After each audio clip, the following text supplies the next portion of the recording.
Komunikasi pendidikan di era digital. Komunikasi pendidikan di era digital merujuk pada penggunaan informasi, teknologi, dan komunikasi atau yang disebut dengan TIK. Untuk mendukung proses pembelajaran dan penyampaian informasi pendidikan, di era digital ini teknologi telah mengubah cara kita berkomunikasi dan mengakses pengetahuan, menawarkan berbagai peluang baru, namun juga tantangan. Berikut ini adalah beberapa aspek penting dari komunikasi pendidikan di era digital.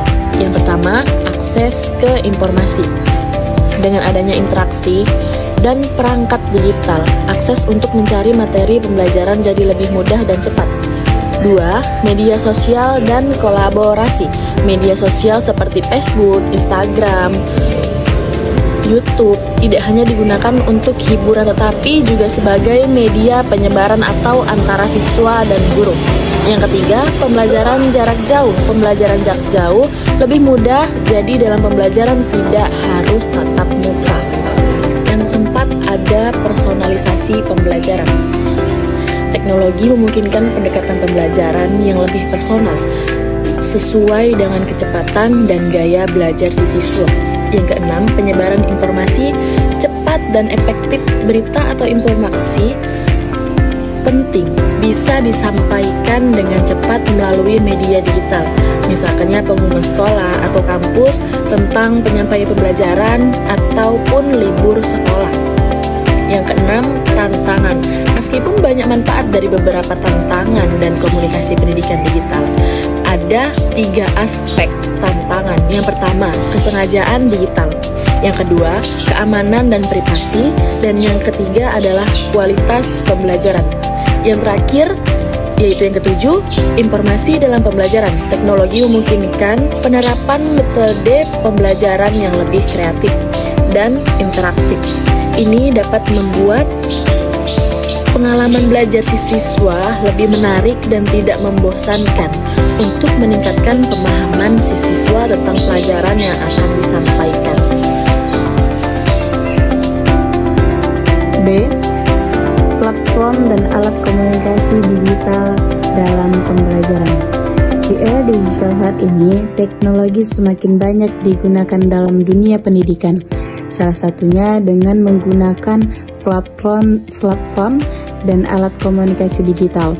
Pembelajaran berbasis teknologi ini menawarkan berbagai kemudahan bagi guru, siswa, dan orang tua dalam meningkatkan efektivitas dan efisiensi proses belajar dan mengajar. Yang pertama, platform digital. Platform digital ini adalah sistem berbasis internet yang memungkinkan guru dan siswa untuk berinteraksi berbagai materi serta mengelola pembelajaran secara daring. Contohnya ialah platform yang populer dalam pembelajarannya ialah Google Classroom, ada Moodle, ada Edmodo, ada Zoom.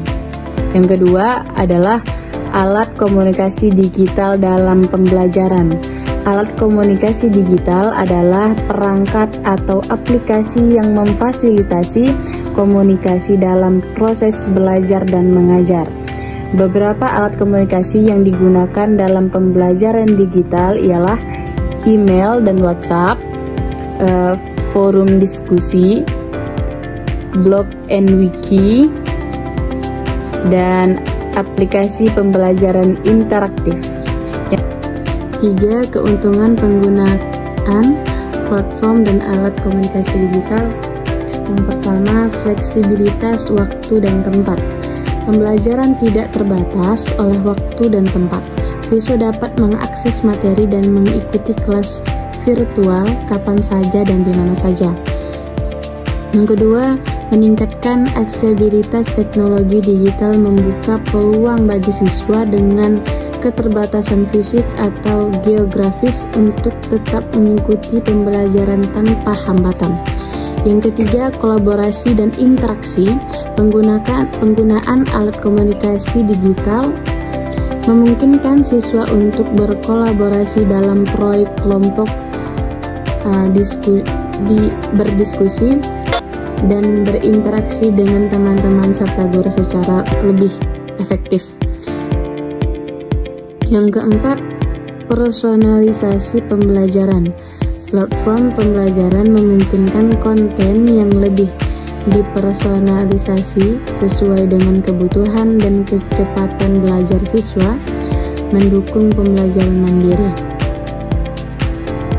Selanjutnya, tantangan dalam penggunaan platform dan alat komunikasi digital. Meskipun banyak manfaatnya, penggunaan platform dan alat komunikasi digital dalam pembelajaran juga menghadirkan beberapa tantangan. Adapun tantangannya ialah keterbatasan infrastruktur. Tidak semua siswa memiliki akses yang sama terhadap perangkat dan koneksi internet yang stabil, yang dapat menyebabkan ketimbangan dalam pembelajaran. Yang kedua, pengelolaan waktu.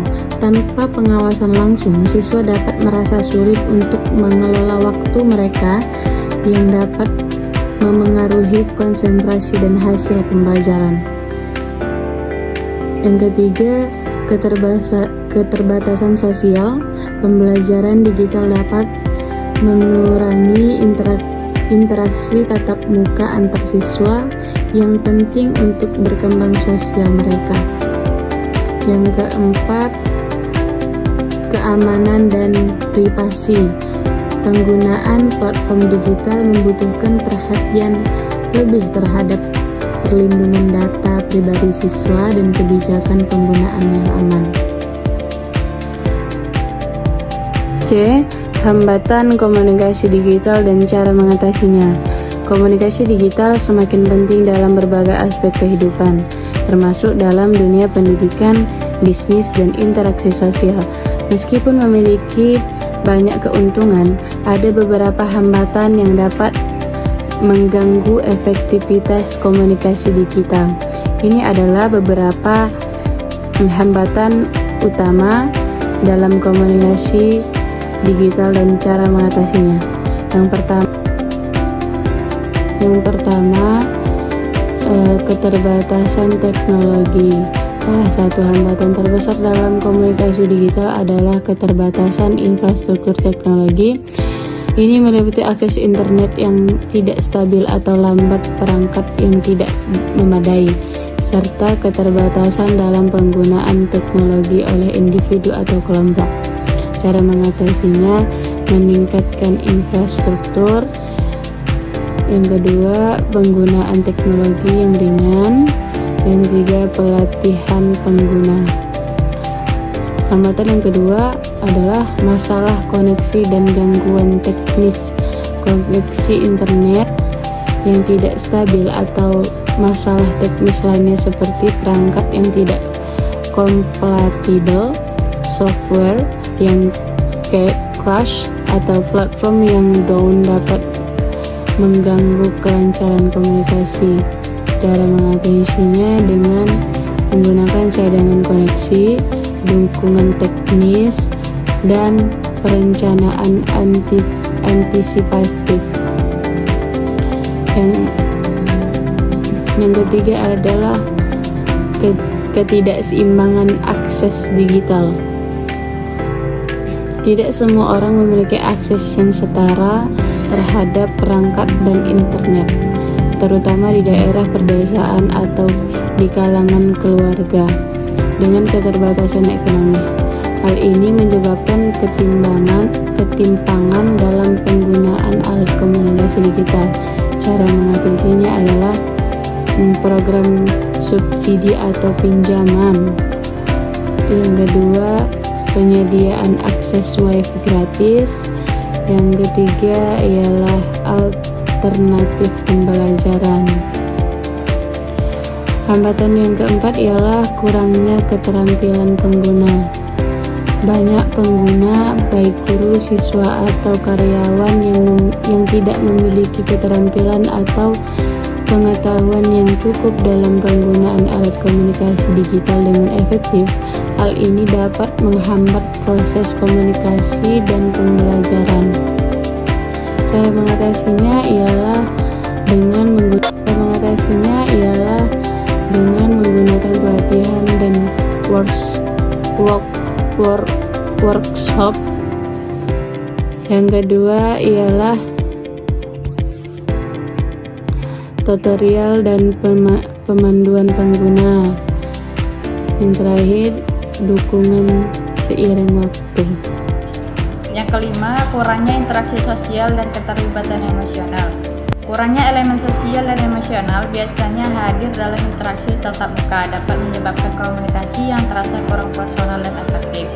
Cara mengatasinya adalah video dan audio call, yang kedua fitur kolaboratif, dan yang ketiga desain komunikasi. Yang keenam, masalah keamanan dan privasi. Informasi pribadi yang disalahgunakan atau diakses tanpa izin dapat merugikan individu atau organisasi. Cara mengatasinya adalah penggunaan teknologi keamanan, kebijakan privasi yang jelas. Yang ketujuh, ketergantungan pada teknologi. Mengandalkan teknologi dalam komunikasi dapat menyebabkan masalah ketika teknologi tidak berfungsi atau tidak dapat diakses. Cara mengatasinya pertama, pendekatan hibrid atau yang menggunakan komunikasi digital dengan cara konvensional atau tatap muka. Yang kedua, peningkatan keterampilan komunikasi non-digital. Yang ke-8, perbedaan budaya dan bahasa. Komunikasi digital seringkali melibatkan pengguna dari berbagai latar belakang budaya dan bahasa yang berbeda. Cara mengatasinya adalah menggunakan alat terjemahan. Yang kedua, memberikan pesan yang jelas dan tepat. Pengaruh media sosial terhadap proses komunikasi dalam pendidikan. Dampak positif yang pertama adalah kemudahan akses informasi. Memudahkan siswa dan pendidik untuk berbagi informasi pendidikan secara cepat seperti WhatsApp, Instagram, Facebook, dan lain-lain. Yang kedua, pembelajaran interaktif. Memudahkan siswa memahami materi secara visual dan interaktif. Dan yang ketiga, komunikasi lebih efisien. Media sosial memfasilitasi komunikasi antara guru, siswa, dan orang tua. Yang keempat, meningkatkan kolaborasi. Platform seperti Google Classroom dan Microsoft Teams sering diintegrasikan dengan media sosial untuk mendukung kolaborasi. Yang kelima, meningkatkan literasi digital, membantu siswa dan mengembangkan keterampilan literasi digital yang penting di era modern. Dampak negatif yang pertama adalah distraksi dalam pembelajaran, yaitu penggunaan media sosial yang tidak terkontrol dapat mengurangi konsentrasi belajar. Yang kedua, informasi yang tidak terverifikasi. Tidak semua informasi di media sosial memiliki kredibilitas dan tidak semua siswa dapat membedakan mana informasi yang valid dan hoax. Yang ketiga, berpotensi menurunkan kualitas interaksi tatap muka. Dan yang keempat, ketimpangan akses teknologi, yaitu tidak semua siswa memiliki akses yang sama ke internet atau perangkat yang memadai.